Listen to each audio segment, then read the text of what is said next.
Most of us have things, or specific genres of things, that we enjoy and adhere to, very rarely venturing outside of those norms. If you've been getting the same large black coffee every morning on the way to work, one day you might want to change it up and get a cup of tea, or a latte if you want to be fancy about it. If you've been keeping up with the videos I make, you might notice I like me some action-adventure games.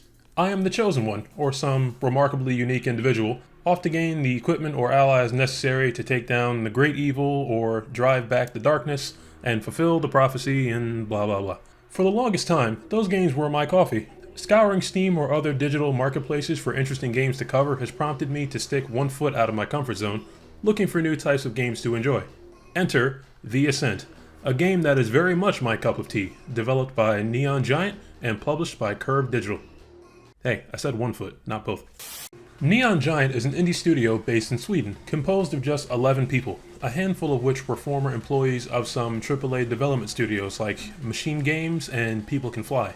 To give you an idea of the talent here, the founding members are Torfrick, Arcade Berg, Jonathan Heckley, and Eric Glorson, big contributors in development of some big games like Wolfenstein, Gears of War, and Bulletstorm.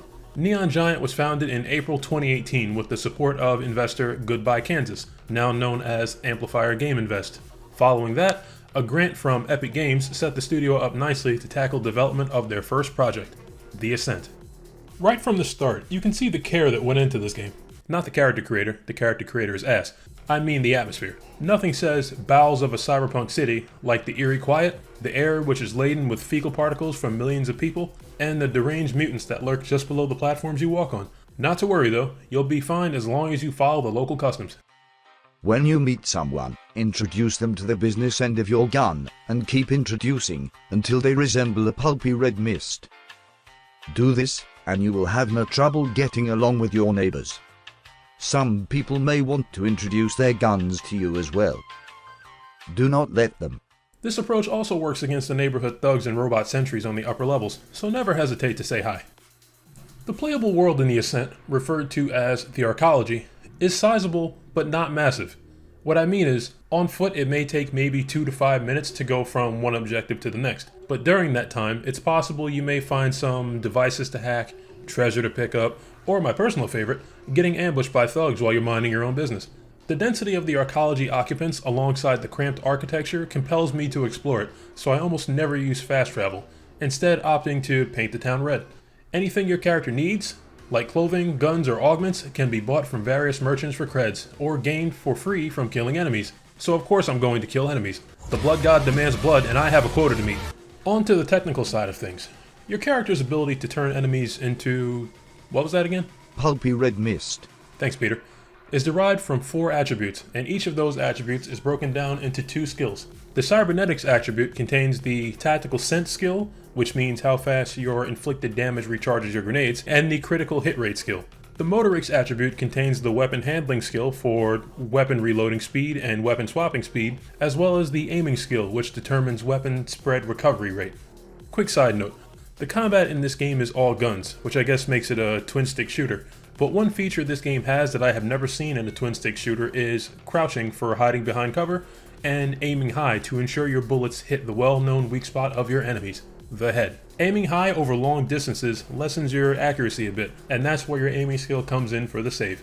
Next we have the Frame attribute, which contains the Balance skill, affecting resistance to stuns, knockbacks, or movement penalties with heavy guns, and the Evasion skill, which affects the recharge rate of your dodge ability. Last but not least, the Biometrics attribute, containing the Vital Signs skill for increasing maximum health, and the Body Battery skill for increasing maximum energy capacity for your augments. Augments are special abilities you can equip to help out your combat effectiveness or general quality of life. The first augment you get is the Hydraulic Slam, which is every bit as painful for the enemies and satisfying for you as it sounds. Modules, on the other hand, provide passive boosts, like increased maximum health. Augments will note which attribute skill values affect their performance the most, letting you know what to focus on if you find an augment you really like. Thankfully, the stats are the most technical part about this game, so as long as you're even mildly careful of how you spend your skill points, or what clothes you have equipped since they mildly affect skill point values as well, you'll be okay. It's also worth noting that different guns have different damage types. Some will be ballistic guns like the Dread, some will be energy guns like the Flatliner. Some might even be elemental or digital. Of course, different enemies have different resistances, so just keep a reliable weapon for each damage type on you at all times, whenever you find them that is. Weapons can also be upgraded. The upgrading is very simple, and I love it. You'll find things called components, which are basically an upgrade currency. Take components to the gunsmith and he will upgrade whatever gun you want. Simple as that. You will also find weapon duplicates like crazy from defeated enemies. 1, you can sell these duplicates to any merchant and make some extra creds. And 2, let's say you upgraded your Dread rifle to Mark V and then, I don't know, accidentally sold it. Any and all Dread rifles you find later on will already be Mark V, which can be very handy in a pinch. Staying in tune with your equipment loadout will keep you alive long enough to finish your quests or the story, which honestly I stopped paying attention to after the beginning. I'm a mindless murderer. Give me a weapon, point me at the enemy, and watch me work. There is one thing that happens often, and it's not particularly bad. That thing is dying. Just as easily as you blast your enemies into wet confetti, you can meet your end by a stray bullet that bent a corner and poked you in the ass.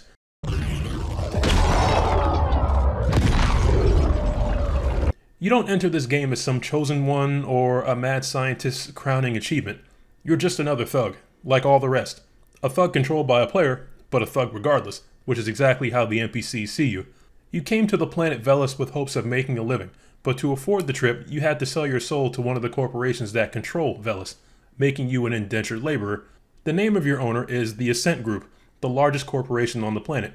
One day, in the midst of your menial labors in the waste management sector, the Ascent Group's corporate AI filed for bankruptcy, throwing any semblance of normal daily life out the window for any indents working for other corporations. The good news is, there's plenty of other work out there for you to do now, and by work, I mean... Unfortunately, not everything is great in the Ascent. The waypoints for side missions can be very glitchy, snapping back and forth on your screen at random intervals for no apparent reason. Luckily, the quest finder is a little more useful. Emphasis on a little, however, because this game does one of the things that I sincerely hate about any game that has quests tied to certain areas. When you get your first batch of side quests in the Ascent, you may be foolish like me, thinking, oh boy, let's clear these out before continuing with the main story. That great idea would be impossible, you see. You get that batch of side quests at level 3 or something lower, I forget. But the majority of quests will be for higher levels, like 7 or fucking 22, deep in areas you cannot survive. But you might wander into anyway because high levels just walk around in certain places. On top of that, some side missions are in areas that are inaccessible because of where you are currently in the story. But you are not told that by the NPC, the game, or anywhere else. So now I have a log filled with unfinished assignments and my mild OCD is making me sweat. Oh, before I forget, there is co-op play available in the game with up to 3 other people, online or on the couch. Unfortunately, the online co-op is a bit buggy.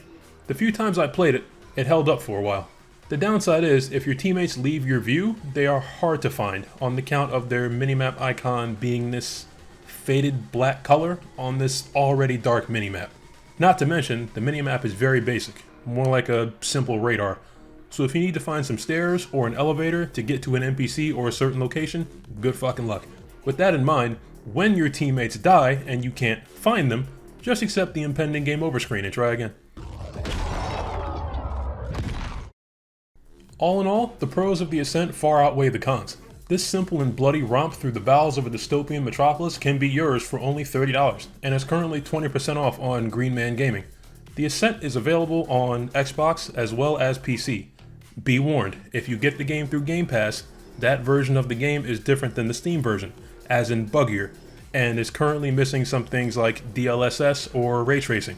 How this happened? I don't know, I wasn't there. As usual, to see some straight gameplay, you can wait for the end screen or check the video description. Don't forget to hit that like button if you enjoyed the video, and subscribe if you want to see more. This has been Cygnus Jason, and I will catch you all on the game side.